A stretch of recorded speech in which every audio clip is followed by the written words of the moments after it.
বললি তাও কিছুটা খাটে। কি বলেন কি বলেন কি বলেন, কিছুটা খাটে না ছিল? জোরে বলেন। পালিয়ে গিয়েছিল। খালেদা জিয়ার বাড়ির কারেন্টের তারগুলো কেটে দেওয়া হলো। খালেদা জিয়াকে ক্যান্টনমেন্টের বাড়ির থেকে ধাক্কা মেরে বের করে দেওয়া হলো। এক কাপড়ে বেরিয়ে আসলো, তবুও দেশ নেত্রী খালেদা জিয়া পালিয়ে যায়নি যায়নি যায়নি।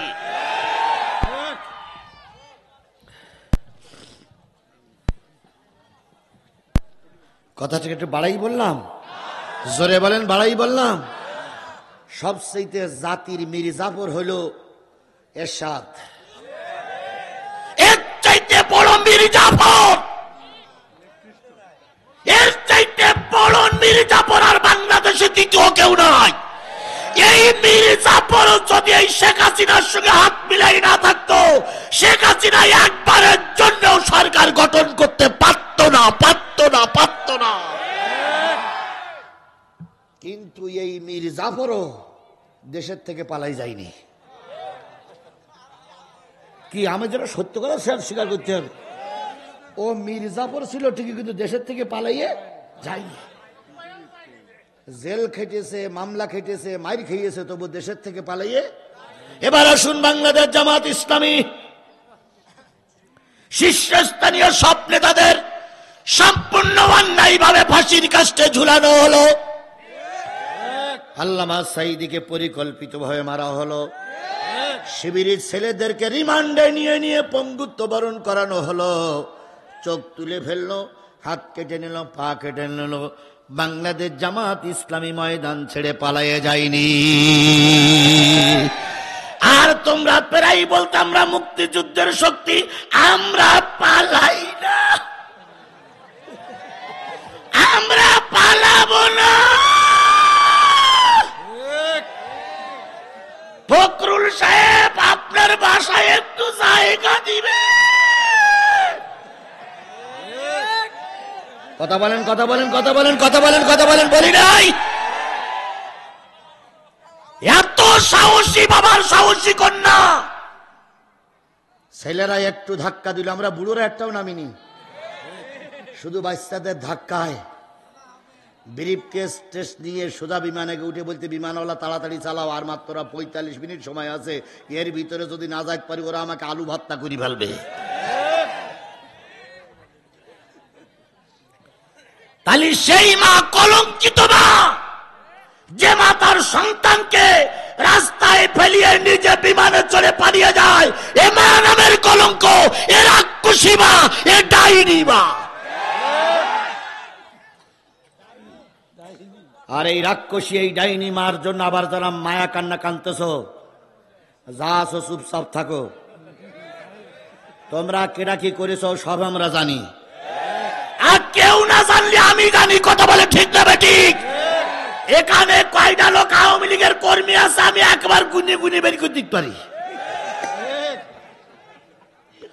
আমি দেখতেছি কেডা কেডা। হ্যাঁ হ্যাঁ হ্যাঁ হ্যাঁ হ্যাঁ হ্যাঁ, এর ভিতরে 18-19 জন আওয়ামী লীগের কর্মী আছে। বলবো উঠতি, বলবো নাম ধরি, বলবো? বললি জনগণ কিন্তু আলু ভর্তা করি ফেলবে, এই ভয়ে বললাম না। সুতরাং আমার অনুরোধ, কোরআনের অনুরোধ, ইসলামের অনুরোধ, বিএনপির অনুরোধ, চুপচাপ থাকো। এখন আর মাথা উঁচু করে দাঙ্গাবাজি করতে যেও না, কারণ এবার যদি মাথা উঁচু করো জনগণ আর ক্ষমা করবে না, এবার কাল্লা আলাদা করে ফেলবে।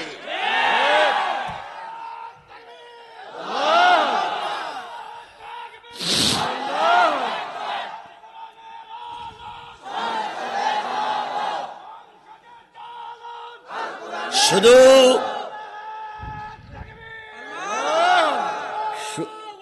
শুধু যে নিচে আছে তা না, মাঝে মাঝে মঞ্চেও 2-1 থাকে।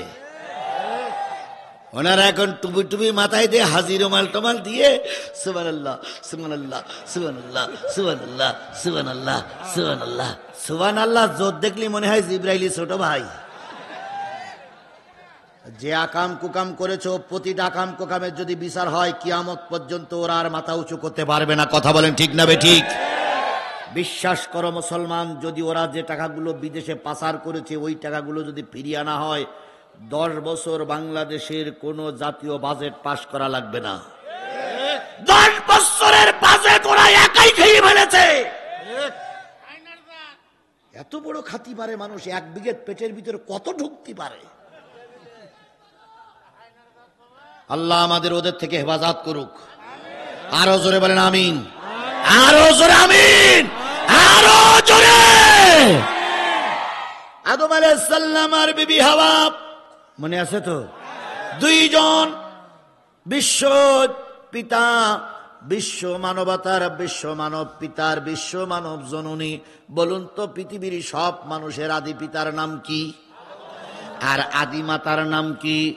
গোটা পৃথিবীতে যখন কোনো মানুষ নাই, 2 জন ঘুরতে ঘুরতে মিলিত হলেন কোন জায়গায়?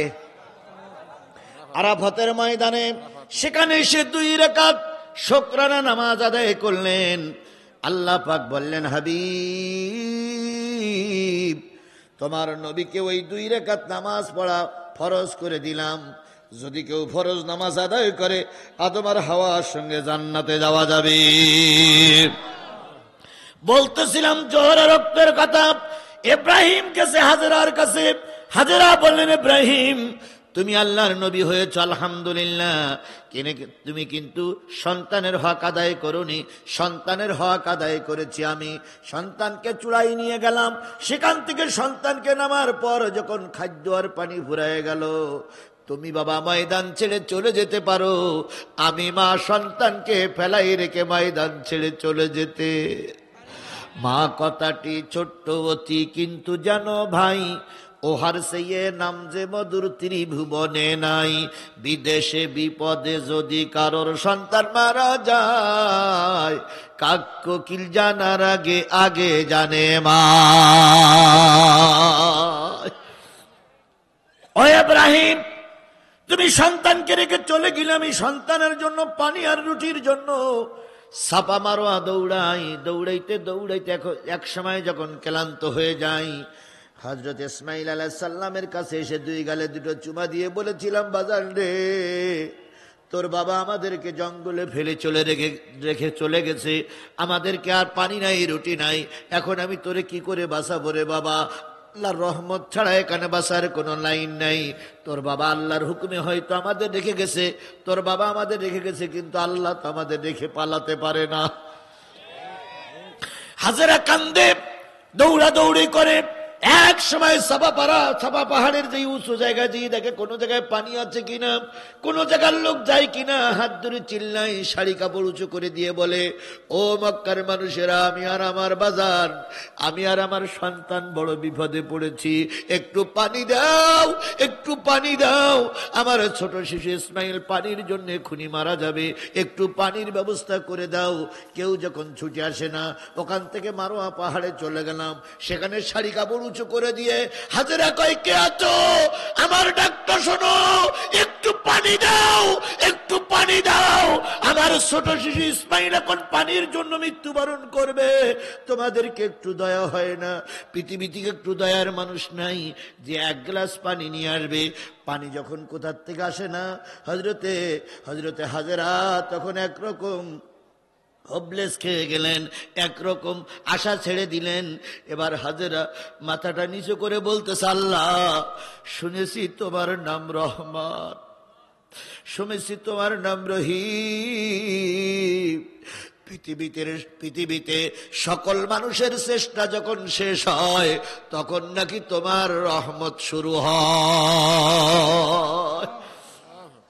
বাংলাদেশের 18 কোটি মানুষ, এই কথাটা আপনারা বিশ্বাস করেন কি করেন না? আপনারা বিশ্বাস করেন কিনা জানি না, আমার পুরা বিশ্বাস সেদিন হয়েছে। আগেও তো বিশ্বাস ছিল, বিশ্বাসের উপরে আরো কঠিন বিশ্বাস উপনীত হলাম সেই দিন, যেদিন ছাত্ররা শেখ হাসিনারে বিদায় করে দিয়ে দেশের স্বাধীনতা নিয়ে আসলো। বুড়োরা যখন পারল না, বুড়ো বিএনপি যখন পারল না, বুড়ো জামাত যখন পারল না, ছাত্র দল যখন পারল না, যুব দল যখন পারল না, যুব শিবির যখন পারল না, যুব শিবির যখন পারল না, যখন তারা একরকম দায়িত্ব ছেড়ে দেওয়ার উপক্রম, তখন এই আল্লাহ পাক ছোট বাচ্চাদের দিয়ে রহমত করলেন।